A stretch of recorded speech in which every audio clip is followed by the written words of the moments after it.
Hello and welcome to another exciting edition of Out There TV. Definitely not your evening news. Hello, everybody, and thanks for joining us tonight. An incredible show coming up. First-time guest is Dr. Hildegarde Staninger. Is that correct? Yes, and she's talking about Morgellons. She's one of the foremost researchers on the syndrome.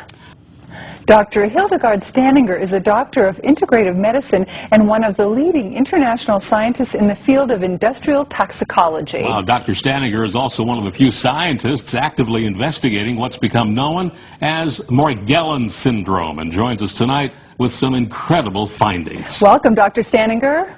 Thank you very much for having me on the show. Thanks for joining us. Wow, what research you've done. Now, this is a first time for most of our viewers, so tell us, what exactly is this Morgellons problem? The Morgellons problem is a syndrome, a disease that has specific things in common with all parties that are developing these symptoms.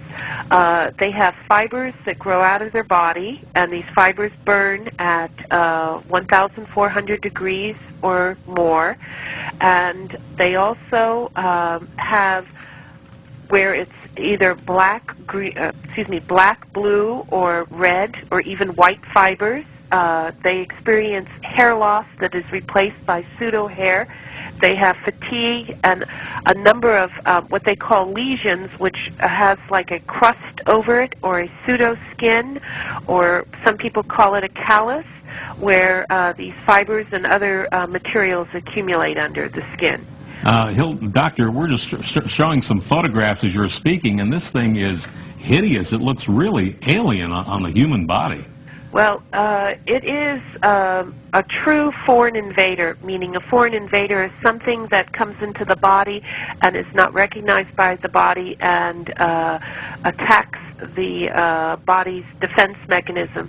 And in this case, the materials which were identified at the end of the study, which was under Project FM, we found that it was made of a polyester, two-part polyester compound with other organic compounds, and it basically was like two plastic straws within itself. Wow. With a silicone head. Okay, you had something on the website that was a golden head. What is that in relation to? Now the golden head, which was identified in the very beginning, we went in stages. Let me just explain what the stages were. The first set of tests that were done, which were using toxicological pathology methods, which were done by a colleague of mine, Dr. Rahim Karju, and myself, and identified what was the physical nature of prepared slides that were sent to us by a person that was diagnosed with Morgellons and also was sent to us by the hospital in New Hampshire. And that showed silicone present and also silica, crystals, okay? Mm-hmm. That was in phase 1. Phase 2 showed high-density polyethylene fiber and other compounds being present. And then phase 3, which was the combination of approximately 24 samples that were sent from around the world, and also the comparison to a chemtrail sample that was sent to us from Texas. Wow. And two of my patients and Dr. Spencer's patients that had Morgellons, and that showed that it matched to the chemtrail sample that was in Texas versus these other two people. One lived in Signal Hill and the other one lived in Long Beach. So we're showing something that we learned from the website. These are fibers that came from a chemtrail sample. Now, how did that come to you? What did it look like when you saw it just with the naked eye? Well, what it looked like was just like cotton candy, mm-hmm. like just white cotton candy in a bag, and then also a twig was attached. Because the person who took the sample saw it falling from the sky and was able to gather it and date it when they gathered it and put it into proper Ziploc bags. And then you had a patient, Lily, and we're showing something that showed on the website was a fiber from, I believe, her skin. And so the composition that we saw in that previous slide from the chemtrail is the same composition as this, then? Yes, except it goes in stages. You'll see chemical analysis, which was done by scanning electron microscope, techniques which were done by Lambda Labs and MIT at Woodhull, through our other lab, Applied Consumer Services. The thing is, which is important, is that as this material ages, other compounds are shown, because these compounds that were shown as metals are transitional metals that make a battery.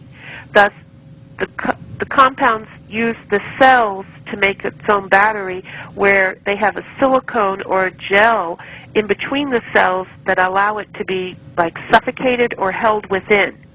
Each one of the patients that Dr. Spencer and I have seen, that if they take a hair, which we thought was real hair versus pseudo hair, where it doesn't have a core in it, because human hair has a core in it, they can put their finger next to it without even touching it, just like, say, maybe 2 or 3 millimeters away from the hair, and the hair will start spinning, meaning there's some kind of charge within their own body. Wow. And we have measured, we had a company that brought over a new machine, the ESC from Korea, and we did urine samples, and conductivity is very high in a human being if it's near 1. When they use a product called Excelospheres that's manufactured by Dearborn Technologies, they can get as high as a 3 conductivity, which is extremely high. Okay? Doctor, this is like, we need to take a commercial break. This is like something out of a 50s science fiction movie. Truly. Our guest is Dr. Hildegarde Staninger, talking about Morgellons and chemtrails. We'll be right back.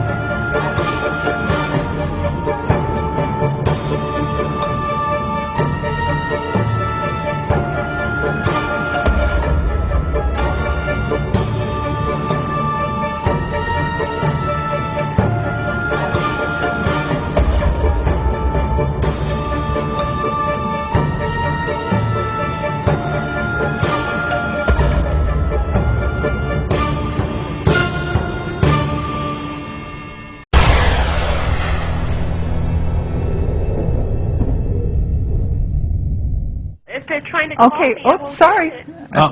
We got somebody on the line there. Oh, okay. You were there. Hi, doctor. Okay. Yeah, we were thinking that there's no one there because I didn't hear a commercial. Oh, yeah, just took a little bit of a break. Now, listen, when we left, there was we were talking about electrical conductivity, and let's go back a little bit and make sure we understand this. Right. These fibers, they are somehow electrically charged? No. They come in nanoparticles. We didn't even go there yet. Oh, okay. And those particles make up what they call an array, meaning they go in a straight line and they connect. Mm-hmm. And you can see them on the early pictures, which were on like the silicone pictures, and they connect and make a fiber.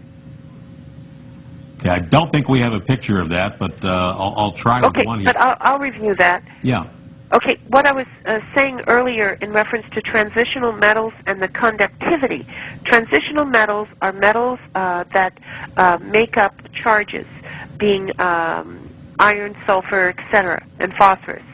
But in these patients, they had high metals that were transitional, and what happens is there is a particle, which is called a nanoparticle, which connects together to make a nanoarray in some shape, usually in a straight line, and that makes into the fiber.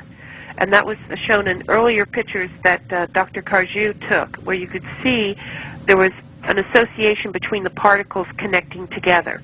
Okay. Doctor, this may be a ridiculous question, but the chemical analysis of these fibers, is it earthly or is it extraterrestrial? No. What I found was earthly, meaning when these nanoparticles come into the body, and they could become as smart dust or straight particles, what happens is it has some kind of nanoparticle which is called a nano assembler, meaning it uses body materials to make its network of fibers.